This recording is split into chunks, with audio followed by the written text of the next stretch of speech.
Welcome back, 612. Let's start talking some weather, everybody. We have lost the daylight for the most part, but still just a squeak of daylight out there on the horizon right now. These days are lengthening, and you probably noticed today turned out markedly milder than yesterday and had an effect on that snowpack locally in downtown GR. Once you get north of GR by about even maybe less than 10 minutes, you pick up on a little bit more on the grass. But check this out, in between the highways, it is virtually all grass again.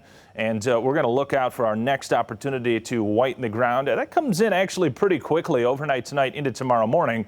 But it's just a dusting. I mean, a dusting or a coating. This is a scenario, folks, where you get an Arctic front to come through. I guess we can call it an Arctic front. It is that cold, but it's not really going to last that long, with some outrageously chilly air. We're going to have highs tomorrow, though, very comparable to what we dealt with yesterday. That'll be lower half of the 20s, probably even a couple degrees colder than our high of 25 from Wednesday. But you get the cold air to rush over the lakes on a northwest wind, and you break out some snow flurries. So snow flurries and snow showers around for even this evening, but it's going to be too mild to really accumulate. Once we get into the overnight, start to fall down into the 20s, there can be some dustings and coatings out there, and local accumulations perhaps as high as an inch or so in some of those favorable bands coming off Lake Michigan, probably Allegan County, the usual spots, if you get it typically with that northwest wind. But back to cold weather, yes, for Friday. And then the next system, not to lake effect, but an actual area of low pressure coming in on Sunday. This one looks pretty weak, though. I'll talk more about that coming up. Here's that lobe of colder air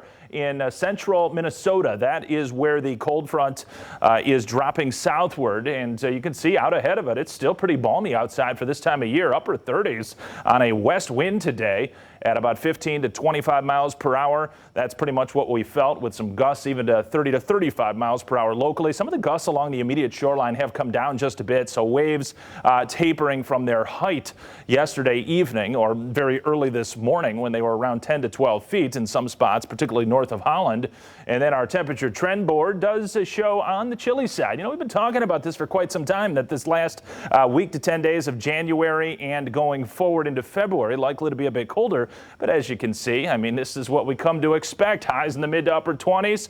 Do you come to expect this? Probably so. Upper single digits to around 10 degrees. That's where the wind chills will be tomorrow due to this cold front on the map. We had one come through earlier today, but it's Pacific in nature. I'd mentioned that yesterday. So behind it, it was just mild. It was really just a wind shift, and that's why we called it a cold front. But it's this Arctic front, this second front, that is going to be bringing about some of these lake effect snow flurries and snow showers and bringing in the much colder feel for tomorrow. Even out ahead of the front, there are some flurries showing up through our northern communities. Not accumulating, though. It's too mild for that. But later tonight, that's when we'll start to get into a situation where these whites and purples that are showing you where the flurries and snow showers are, I would suspect towards midnight and beyond, that's when there can be slick spots. So when you wake up tomorrow morning, if you're headed out to work there, say 5, 6, 7, 8 o'clock, there may be some slick spots, not because we're talking about some great thick depth of snow, but because there can be some dustings and coatings, and oftentimes that can provide the slickest conditions. So watch it, folks,